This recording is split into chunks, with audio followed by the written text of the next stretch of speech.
설교를 시작하면서 사진 하나를 우리가 함께 보고 말씀을 시작하도록 할 텐데요. 이 사진이 혹시 어떤 사진인지 아시나요? 누구죠? 포도리가 나옵니다. 그리고 잡았다 요놈이라고 하는 글씨가 나오죠. 이 사진에서 저는 오늘 설교의 제목을 따온 것인데, 이 사진이 의미하는 것이 과연 무엇일까요? 경찰이 결코 범인을 놓치지 않을 것이다 라고 하는 것을 보여주는 그림이고 사진이라고 생각을 합니다. 저는 성도와 하나님과의 관계도 이와 비슷하다라고 생각을 합니다. 우리는 하나님을 피해 도망가고 싶어도 성도인 우리는 그럴 수 없다라고 할 수 있는 것입니다. 하나님은 우리가 어디로 도망가든지 반드시 우리를 따라오시고 또 추격하실 것이며, 우리를 향한 하나님의 뜻과 계획과 목적을 반드시 이루시고 말 것이기 때문입니다. 그래서 우리가 시편 139편을 보면은 다윗이 이렇게 이 하나님에 대해서 고백하는 것을 볼 수가 있는데, 우리 함께 시편 139편 7절부터 10절을 함께 읽어보도록 하겠습니다. 시작. 내가 주의 영을 떠나 어디로 가며 주의 앞에서 어디로 피하리까? 내가 하늘에 올라갈지라도 거기 계시며 수월에 내 자리를 펼지라도 거기 계시니이다. 내가 새벽 날개를 치며 바다 끝에 가서 거주할지라도 인도하시며 주의 오른손이 나를 붙드시리이다. 아멘. 이 다윗도 시편 139편을 통해서 우리가 결코 하나님을 피할 수 없다라고 하는 사실에 대해서 이야기하고 있는 것이지요. 사랑하는 성도 여러분, 19세기에 종교시를 주로 썼던 영국의 시인이 있습니다. 프랜시스 톰슨이라고 하는 이 시인이 어떠한 시를 남겼냐면 천국의 사냥개라고 하는 시를 남겼습니다. 물론 하나님을 두고 사냥개라고 표현했다라고 하는 점에서 다소 불경스럽다라고 할 수 있으나, 그가 어떠한 점에서 하나님을 그렇게 표현했냐면, 우리가 하나님의 존재를 부정하고 우리가 하나님의 존재 앞에 도망쳐도 하나님은 마치 사냥개처럼 끈질기게 그 도망친 우리의 영혼을 추적한다라고 하는 의미로 그가 그렇게 표현하며 자기의 시를 썼던 것이죠. 이 시를 제가 한 조목 읽어드리도록 하겠습니다. 나는 그분에게서 도망쳤네. 밤과 낮과 비탈길 아래로. 나는 그분에게서 도망쳤네. 세월의 곡선 저 아래로. 나는 그분에게서 도망쳤네. 내 마음의 미로 속으로. 그리고 눈물의 안개 속에 흘러가는 웃음 속에 그분을 피해 숨었네 라고 이야기를 합니다. 그리고 중간에 내용을 잠깐 건너뛰고 이 프랜시스 톰슨이 이렇게 또다시 이야기하고 있는 것입니다.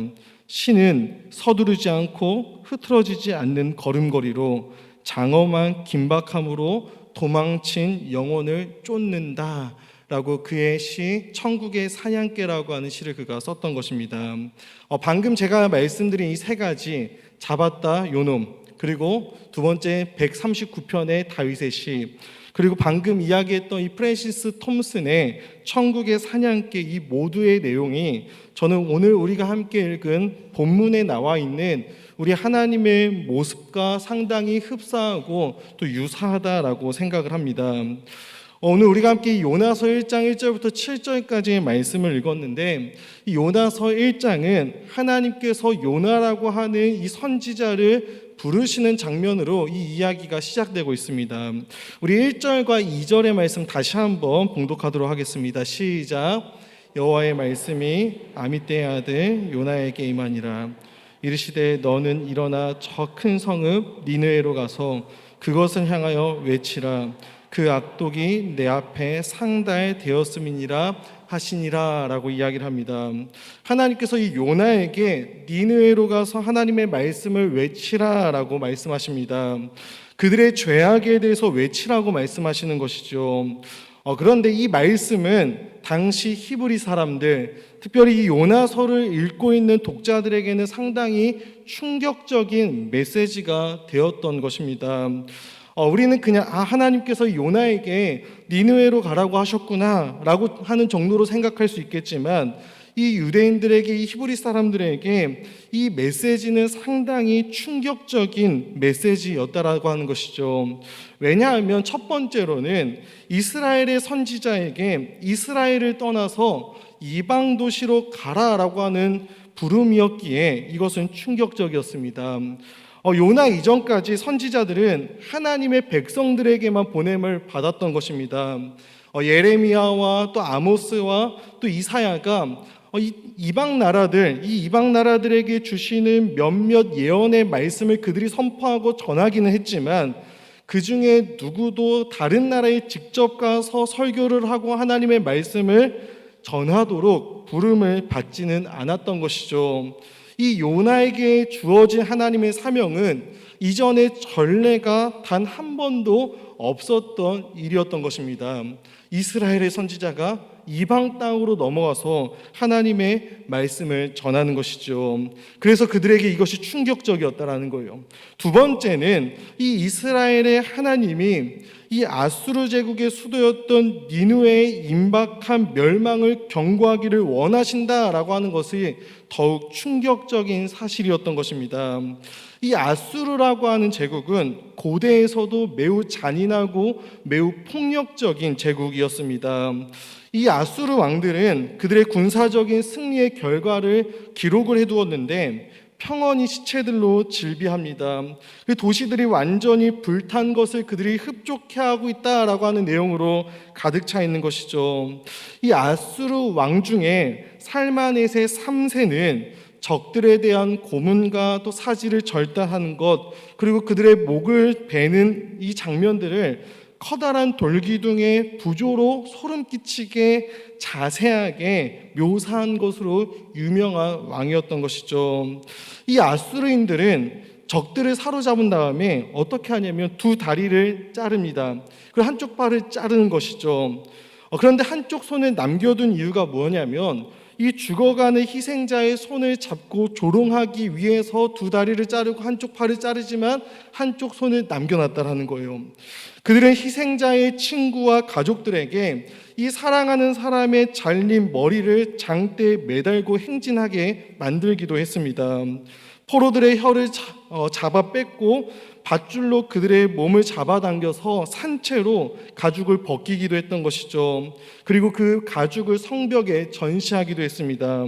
살아있는 청소년들을 불태웠고 또 도성이 파괴되는 과정에서 살아남은 자들을 그들의 노예로 삼았던 것이죠.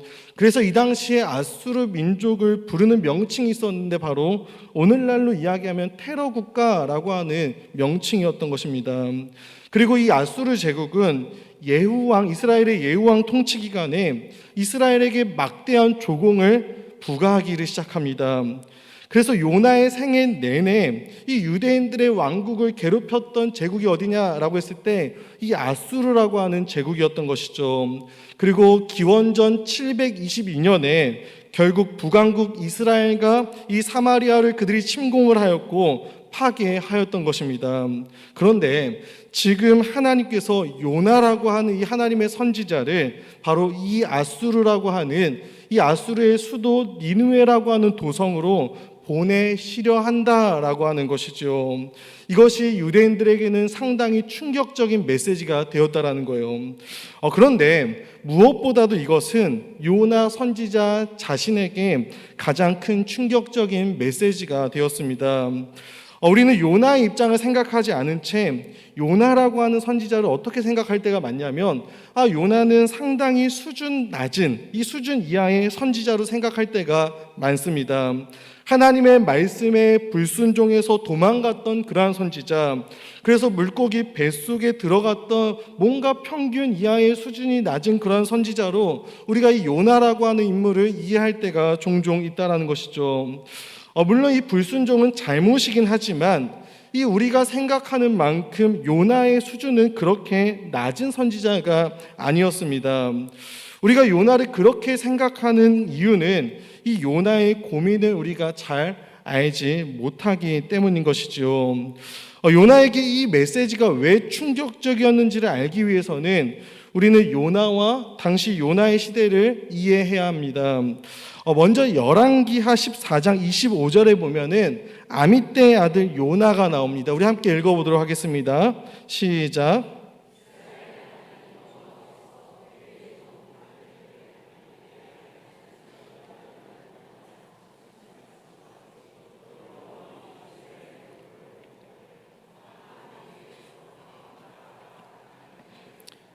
아멘. 이 구약을 연구하는 학자들은 대체로 여기 나온 요나가 이 요나서에 나온 요나다라고 이야기를 하고 생각을 합니다. 그리고 이 요나는 이스라엘 민족의 전체 운명과 관련된 아주 중요한 예언을 했던 것입니다. 그가 했던 예언이 바로 무엇이냐면 이 여로보암 2세 왕 때 나라가 이렇게나 부강해질 것이다 라고 하는 예언을 했던 것이죠. 여기서 보면 하맛 어기에서부터 아라바 바다까지라고 이야기하는 것은 과거 이스라엘 백성들이 가장 최전성기 시대였던 솔로몬의 시대와 영토가 같다라는 것입니다. 실제로 이 요나의 예언과 같이 이 이스라엘은 여로보암 2세 때 이 나라가 상당히 부강해졌습니다. 그걸 예언했던 선지자가 요나라는 거예요. 요나는 이 이스라엘 전체의 운명에 대해서 결정적인 하나님의 말씀을 예언했고 전했고 선포했던 그러한 선지자가 바로 이 요나라는 것이죠. 아마 그 당시에 요나는 오늘날로 말하면 국민 선지자라고 이야기할 만큼 그 당시에 아주 위대한 선지자였다라고 우리는 이야기할 수 있는 것입니다. 또한 요나의 시대는 여로보암 2세 시대다라고 하는 사실도 중요합니다. 이 솔로몬 왕 이후에 이스라엘은 남유다와 북이스라엘로 갈라지지요. 그리고 약 150년이 지난 때가 바로 이 여로보암 2세 때입니다. 이때까지 북이스라엘이라고 하는 민족은 단 한 번도 부강해진 적이 없었습니다. 한 번도 이 주변에 있는 강대국들과 제국들과 나라들 때문에 이 북이스라엘은 길을 펴고 살지 못했던 것이죠. 특별히 이 아수르라고 하는 제국에 눌려 살면서 나라 내부적으로 계속해서 반란이 일어났고 또 전쟁이 있었고 당연히 경제적으로도 궁핍했던 것입니다. 그런데 이 요나 시대에 처음으로 이 이스라엘이 잘 살게 되었다라는 거예요. 요나가 예언한 대로 이 솔로몬 시대처럼 나라가 다시 부강해지고 있다라는 것이죠. 경제적으로도 또 군사적으로도 또 영토적으로도 지금 최고로 강해지고 있는 상황이 되었던 것입니다. 그런데 이 여로보암 2세 시대, 요나가 사역했던 이 시대에 이스라엘이 이렇게 잘 살고 강해질 수 있었던 이유가 있는데 바로 무엇이냐면 그들을 핍박하고 그들을 압제하려고 했던 아수르라고 하는 민족이 지금 침체 중에 있었기 때문입니다. 여러분, 이 요나 당시에 아수르는 여러 가지 국제 정세 때문에 잠시 이 주변에 있는 작은 나라들을 통제할 수 없는 그러한 상태에 있었습니다. 바로 이 아수르가 약해진 것이 이스라엘이 잘 살 수 있었던 이유가 되었던 것이죠. 사랑하는 우리 성도 여러분, 그런데 이런 아수르가 정말로 망한다면 이스라엘이 어떻게 될까요? 계속해서 풍요와 번영 가운데 잘 먹고 잘 살 수 있을 것입니다. 아수르의 수도인 이 니느웨가 멸망한다면 아수르도 멸망하는 것입니다. 하나님의 심판이 이 아수르 이 니느웨에게 임하기만 한다면 요나가 그토록 사랑했던 자기 민족 이스라엘은 계속해서 지금처럼 잘 살아갈 수가 있었다라는 거예요. 그런데 지금 하나님께서 그들을 멸하시는 것이 아니라 선지자 요나를 지금 니느웨로 보내겠다라는 것이죠. 그래서 그들을 회개시켜서 그들에게 지금 임하게 될 이 심판을 피해가도록 하나님께서 만드시겠다라고 지금 이야기하는 것입니다. 여러분, 하나님께서 말씀하십니다. 요나야, 아수르를 회개시켜라. 그런데 만약에 요나 입장에서 아수르가 회개한다면 이스라엘은 어떻게 됩니까? 아수르가 회개하여서 하나님의 심판을 피해가고 그래서 이 아수르가 예전과 같이 다시 강해진다면 이스라엘이 어떻게 되냐라는 거예요. 지금 그들에게 찾아온 풍요와 번성을 상실할 뿐만이 아니라 이 아수르로 인해서 계속해서 고난 당하게 될 것입니다. 하나님께서 아수르에게는 기회를 주시는 반면에 여러분 이스라엘에게는 뭔가 망해져가는 그런 길을 요나를 통해서 선택하시는 것 같은 그런 명령이 지금 요나에게 주어졌다는 것이죠. 사랑하는 성도 여러분, 이렇게 한번 우리가 생각해 보겠습니다. 만약에 우리가 막 사업을 하고 있습니다. 사업을 하고 막 이렇게 사업을 시작했는데 이 사업이 내가 생각했던 것보다 막 너무 잘 되는 거예요. 그래서 막 번영하고 번성하고 있는데 그런데 갑자기 시간이 좀 지나고 나서 한 경쟁 업체가 똑같은 종류의 사업을 시작하는 것이죠. 그런데 그 경쟁 업체가 더 잘 나가는 것입니다. 그런데 막 이 경쟁 업체가 우리 이 사업 업체를 이제 괴롭히고 못 살게 구는 것이죠. 흔히 말해서 갑질을 하게 되는 것입니다. 그래서 막 이렇게 고통과 고난 가운데 있는데 어느 날 그 경쟁 업체가 휘청거리기 시작하는 것이죠. 그래서 이 업체 사장이 이제 우리들을 이 나의 사업장을 괴롭힐 여력이 없어지는 것이죠. 그런데 갑자기 하나님께서 딱 여러분들에게 나타나서 이 경쟁업체가 다시 회복할 수 있는 방법을 알려주시는 거예요. 그리고 그 방법을 너가 이 경쟁업체 사장의 집에 찾아가서 알려주어라 라고 말씀하시는 것이죠. 그러면 여러분들은 어떻게 하시겠습니까? 알려줄 것인가요? 안 알려줄 것인가요? 예, 마음속으로 대답해 주시기 바라겠습니다. 우리는 아마도 알려주길 원치 않을 거예요. 그런데 지금 요나는 이것과는 도저히 비교할 수 없는 하나님의 명령이 그에게 떨어지고 주어졌다라는 것이죠. 이 하나님의 이해할 수 없는 명령을 받은 이 요나의 반응, 그의 반응이 무엇이냐면 오늘 3절 앞부분에 이렇게 나와 있습니다. 우리 3절 함께 다시 읽어보도록 하겠습니다. 시작.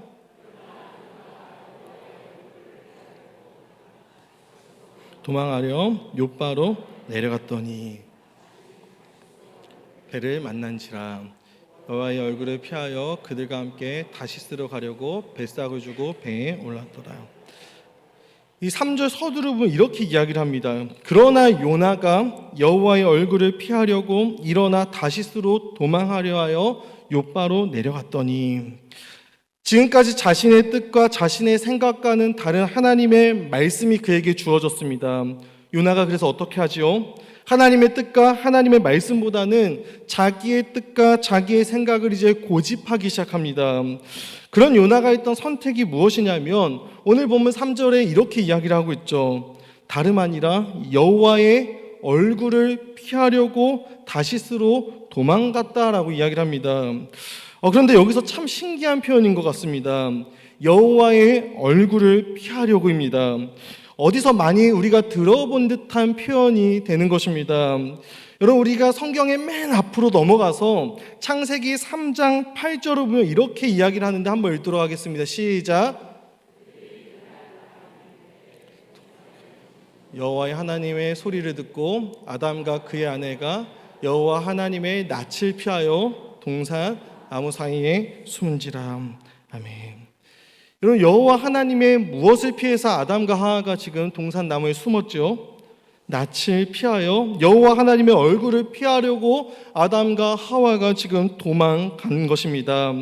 여러분 이처럼 하나님의 말씀에 불순종한 인간, 하나님의 말씀에 불순종한 인류는 여호와 하나님의 얼굴을 피하여 하나님으로부터 도망간다라는 거예요.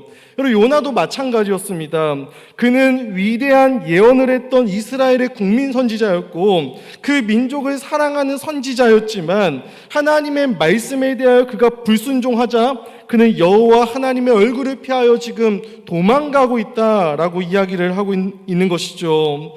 사랑하는 우리 성도 여러분, 우리 또한 요나와 같지 않냐라는 거예요. 여러분 하나님의 말씀이 우리 가운데 떨어졌고 이 말씀에 우리가 만약에 불순종할 때 여러분 우리는 어떻습니까?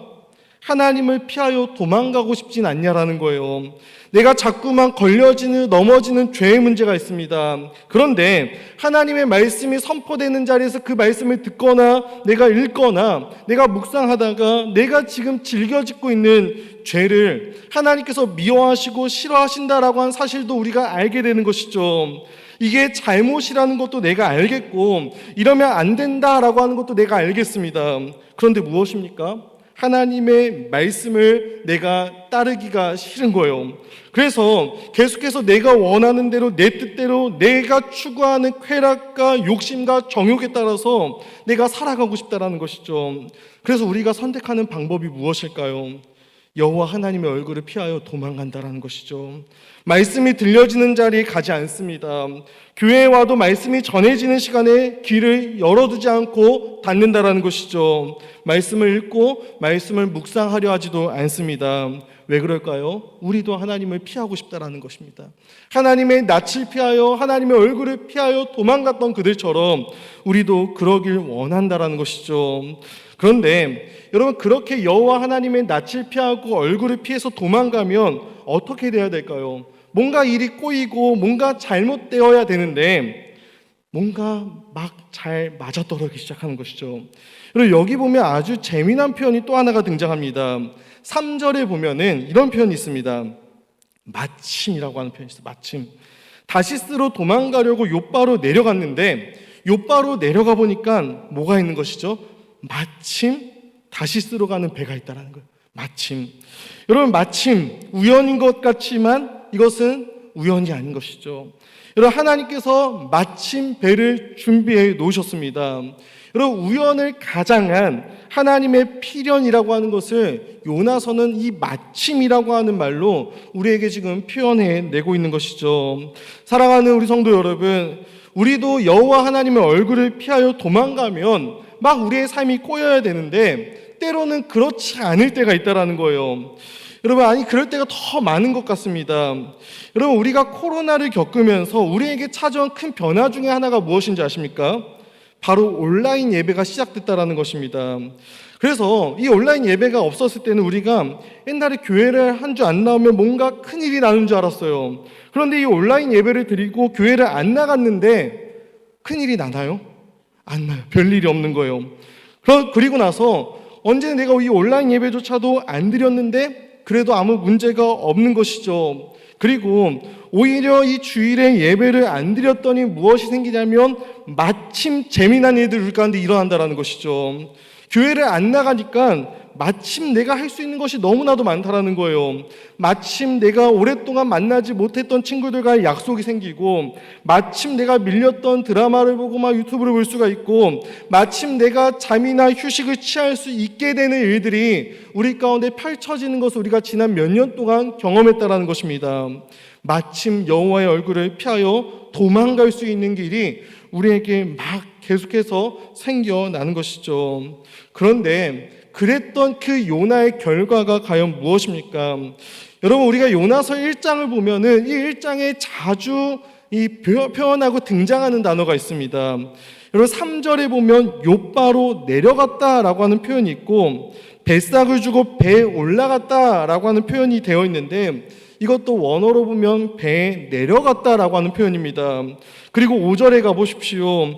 요나는 배 밑층까지 내려갑니다. 그리고 요나는 어디까지 내려가지요? 바다로 빠지고 바다로 내려가고 물고기 뱃속까지 계속해서 끊임없이 그가 내려간다라는 거예요. 여러분, 계속해서 요나의 인생은 내려가고 있습니다. 여러분, 위대했던 하나님의 선지자, 이스라엘의 영광스러운 회복을 선포하고 전파했던 그 위대한 선지자가 계속해서 추락하고 내려가고 있는 모습을 여러분, 요나서가 우리 가운데 보여준다라는 것입니다. 사랑하는 우리 성도 여러분, 여호와 하나님의 얼굴을 피하여 도망갔던 이 요나가 영적인 이 지각을 잃어버리고 계속해서 바닥을 향해 내려가고 있는 것을 한번 보자라는 거예요. 하나님의 말씀에 불순종하고 여호와 하나님의 얼굴을 피하여 도망간 여호와 하나님의 선지자 요나는 완전히 영적인 감각을 지금 잃어버리게 되었다라는 것입니다. 여러분, 지금 그는 도무지 하나님의 선지자였다라고 하는 생각이 들지 않을 정도로 그의 삶이, 그의 사역이 추락하고 있는 것이죠. 요나는 하나님의 얼굴을 피하여 다시스로 가는 배를 탑니다. 여러분, 그런데 하나님께서 요나가 다시스로 가면 하나님이 요나를 찾지 못하는 분이실까요? 여러분, 요나가 그것을 몰랐을까요? 선지자가.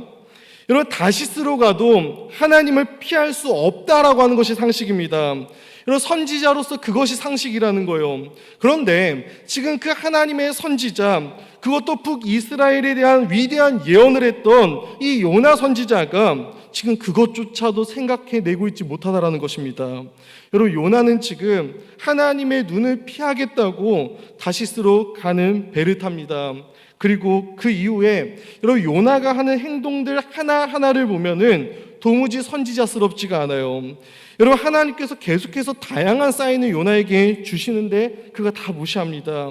폭풍이 몰아쳐도 선장이 와서 하나님의 선지자에게 제발 기도 좀 해라 라고 화를 내도 요나는 다 무시하고 계속해서 자기가 가려고 했던 다시스로 그의 발걸음을 향한다라는 것이죠. 아주 고집스럽습니다.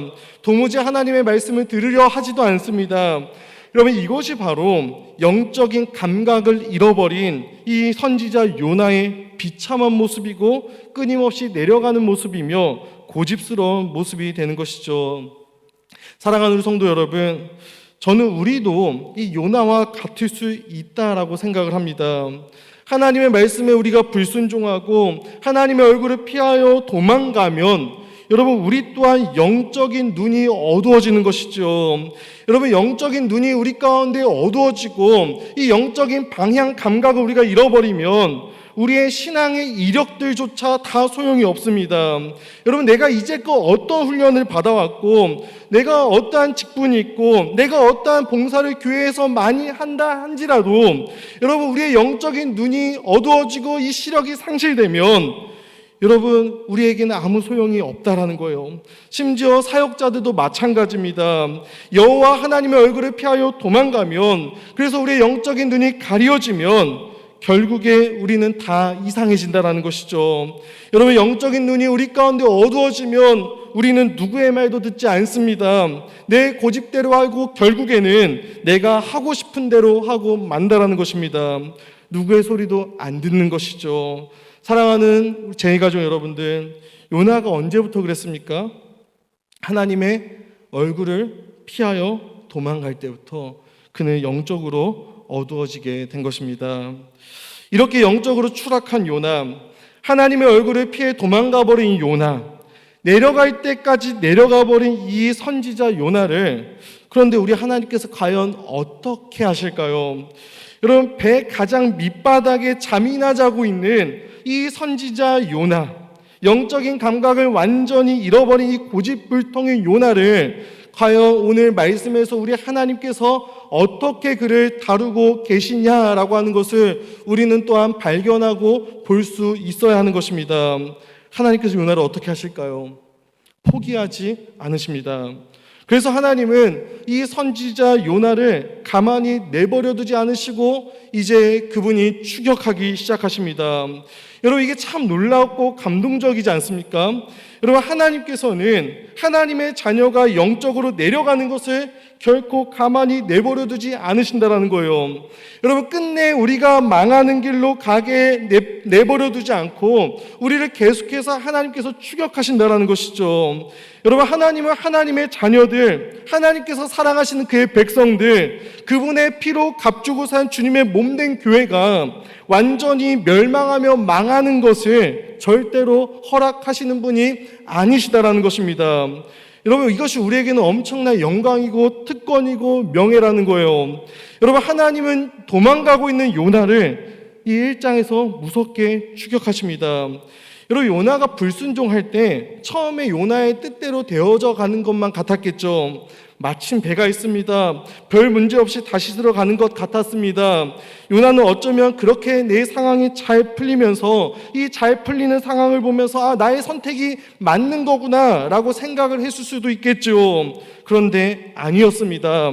여러분, 이것마저 우리 하나님께서 준비하신 것이었죠. 여러분, 이후에 계속해서 우리가 요나서를 쭉 읽어보면 알겠지만 요나서 곳곳에 하나님께서 준비하시고 하나님께서 예비하시는 일들이 계속해서 나타납니다. 하나님은 배를 준비하셨죠. 또 폭풍을 준비하셨습니다. 큰 물고기를 예비하셨고 4장에 넘어가면 박넝쿨과 벌레와 동풍까지도 하나님께서 그를 위해 예비해 두시고 준비해 두셨다라고 이야기를 합니다.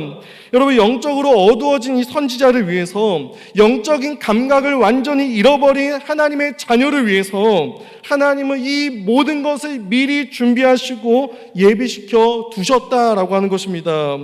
여러분, 이제 하나님은 이 영적으로 어두워진 요나, 영적인 잠에 깊이 빠져버린 요나를 막 마음껏 흔들어 깨우기 시작하십니다. 크게 하나님은 세 가지 방법을 동원하시는데 첫 번째가 뭐냐면 폭풍입니다. 여러분, 4절부터 5절까지의 말씀을 함께 읽어보도록 하겠습니다. 시작. 가운데 큰 폭풍이 일어나 배가 거의 사공들이 두려워하여 각각 자기의 신을 부르고 또 배를 가볍게 하려고 그 가운데 물건들을 바다에 던지니라. 그러나 요나는 배 밑층에 내려가서 잠이 든지라. 여러분, 이 배 밑층까지, 배의 가장 밑바닥 자리까지 내려간 요나를 깨우기 위해서 하나님이 지금 큰 바람을 내리시죠. 요나가 내려가니까 하나님께서도 바람을 내리십니다. 뭐 하시는 것이죠? 추격하시는 거예요. 그리고 하나님께서 큰 바람을 내리시니까 바다 가운데 엄청나게 큰 폭풍이 일어났습니다.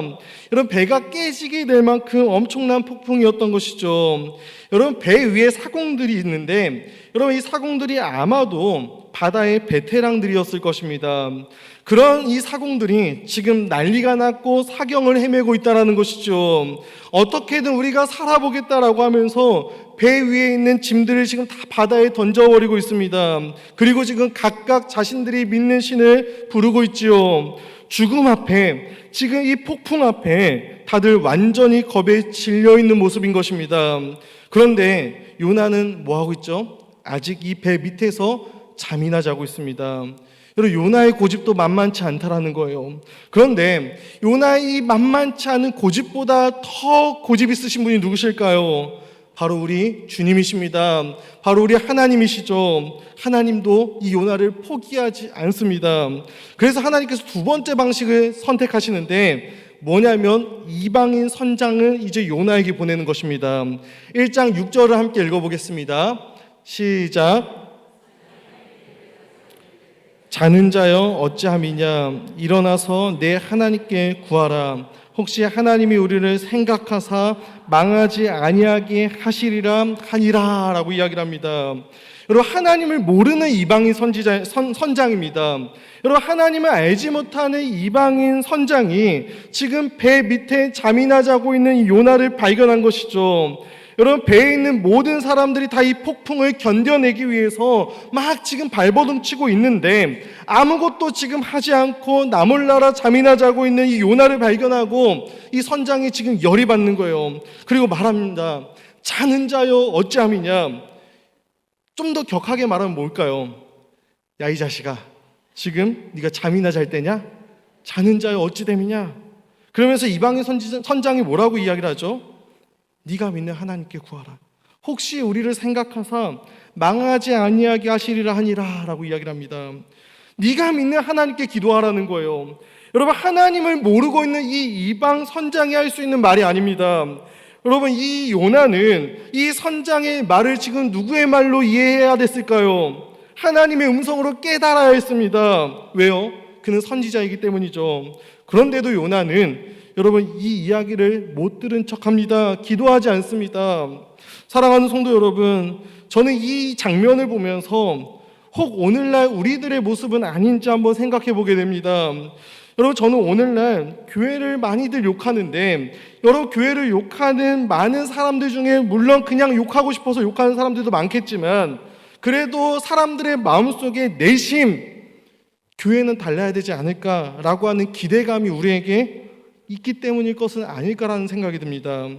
하나님을 믿는 사람이라면 적어도 이 정도 수준은 되어야지 하는 기대감이 교회에 있다라는 거예요. 하나님을 믿는 사람들이라면 적어도 하나님을 믿지 않는 우리랑은 좀 달라야 되지 않는가라고 하는 기대감이 세상 사람들에게 있다라는 것이죠. 그런데 이 그들의 기대감과 전혀 다른 모습이 우리 가운데 나타났고, 그 모습으로 인해 그 모습이 기대감이 실망감으로 바뀌면서 교회를 비난하고 있지는 않을까 생각해 보게 됩니다.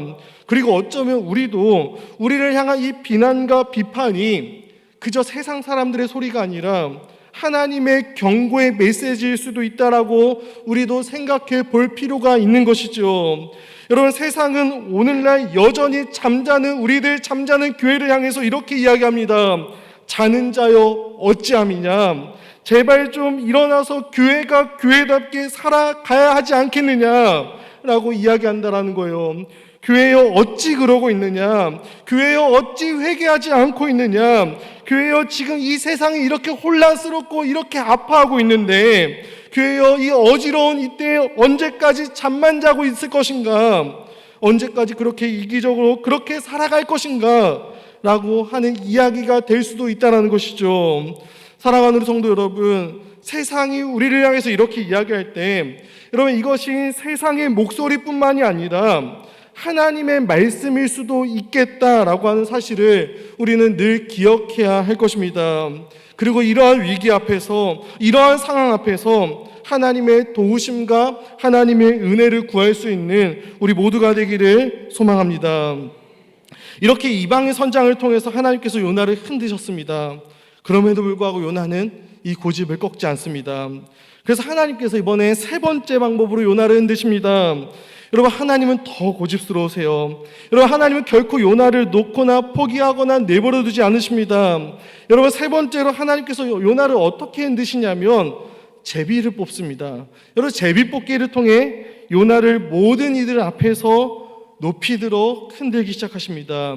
여러분, 1장 7절을 우리 마지막으로 읽어보도록 하겠습니다. 함께 읽겠습니다. 시작.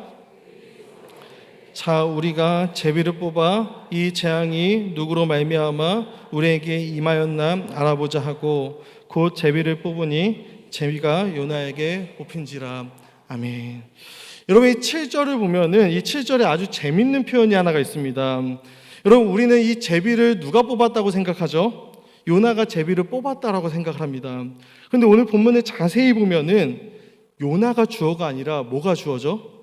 제비가 주어입니다. 제비가 요나에게 뽑힌지라 라고 이야기를 합니다. 요나가 제비를 뽑은 게 아니라 제비가 요나를 뽑았다라는 거예요. 여러분, 이 모든 재앙이, 이 모든 폭풍이, 이 거대한 파도와 바람이 요나 너 한 사람 때문에 생긴 것이다 라고 지목하고 있다라는 것이죠. 왜요? 이렇게 하나님께서 지금 요나를 흔드시고 깨우고 있다라는 거예요. 하나님은 결코 그를 포기하지 않으십니다. 사랑하는 성도 여러분, 오늘 말씀을 맺도록 하겠습니다. 여러분, 우리는 하나님의 손바닥 안에 있습니다. 만약 우리가 하나님의 백성이 아니라면 여러분, 하나님께서 우리를 쫓아오실까요? 쫓아오지 않으실까요? 쫓아오지 않으실 거예요. 그런데 우리는 하나님의 자녀이고 하나님의 백성입니다. 그리고 하나님은 그런 우리를 결코 포기하지 않으십니다. 사랑하는 우리 성도 여러분, 혼란스럽고 너무나도 어지러운 이 시대에 여러분, 우리는 하나님을 예배하기 위해 여기 지금 모여 있습니다. 하나님의 말씀을 듣고자 여기 모여 있지요. 이게 무엇입니까? 하나님께서 우리를 지금도 포기하지 않고 있다라고 하는 증거예요.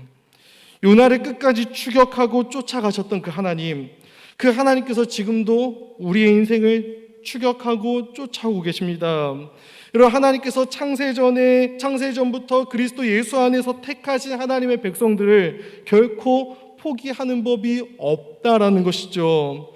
여러분, 지금 우리가 혹 불순종의 자리에 있다면, 우리가 지금 하나님의 말씀을 떠나 있다면, 우리가 지금 여호와의 얼굴을 피하여 도망가고 있다면, 여러분, 하나님께서 우리가 다시금 여호와 하나님께로 돌이킬 때까지 여러분, 우리를 추격하시며 이 천국의 사냥개로서 우리를 따라오시며 우리를 뒤흔들어 버리실 것입니다. 여러분, 저는 매주 드리는 우리의 예배가 그러한 시간이 되었으면 좋겠습니다. 여러분, 오늘 이 예배 시간에 혹 여호와 하나님의 얼굴을 피하여 도망간 분들이 있다면 하나님께서 이 추격하시는 은혜, 하나님께서 우리를 흔들어 버리시는 그 은혜가 우리들 가운데 있기를 간절히 축복하며 소망합니다. 여러분, 우리가 아무리 고집을 부린다 할지라도 우리 하나님은 우리의 고집보다 더 고집스러우신 분이십니다. 결국에는 우리를 하나님께 항복하게 만들어 가실 것입니다. 그래서 우리로 하여금 다시금 하나님의 말씀에 순종하는 자리로, 그 자리로 우리를 이끌어 가 주실 것입니다. 그러니 사랑하는 성도 여러분, 폭풍을 만나는 자리에 빠지기 전에 여러분, 이방인들로부터, 믿지 않는 자들로부터 비난받고 욕먹는 그 비참한 자리에 가기 전에, 여러분, 제비에 뽑혀서 망신당하는 그 자리에 가기 전에, 바다에 빠지고 물속에, 뱃속에 빠지기 전에, 그러한 비참한 일들이 일어나기 전에 하나님 앞에 엎드릴 수 있는 우리가 되길 소망합니다. 하나님의 은혜를 구하시길 바랍니다. 하나님은 결코 우리들을 포기하지 않으실 것이며 끝까지 찾아오실 것이며 마침내 회복의 자리로 우리를 이끌어 가실 것입니다. 여러분, 우리의 영적인 어두움은 반드시 끝이 날 것입니다. 여러분, 우리가 아무리 내려가도 우리 주님께서, 우리 하나님께서 찾아오지 못하실 곳은 결코 없으심을 믿으시기 바랍니다. 우리가 아무리 벗어나려고 노력해도 우리의 인생이 여호와 하나님의 손 안에 있음을 반드시 기억하시기를 바라겠습니다. 그러니 더 이상 우리 주님으로부터 도망가지 마시고 주님 앞에 돌아가 주께 항복하는 그런 은혜가 우리 모두에게 있기를 주님의 이름으로 간절히 소망하며 축복합니다.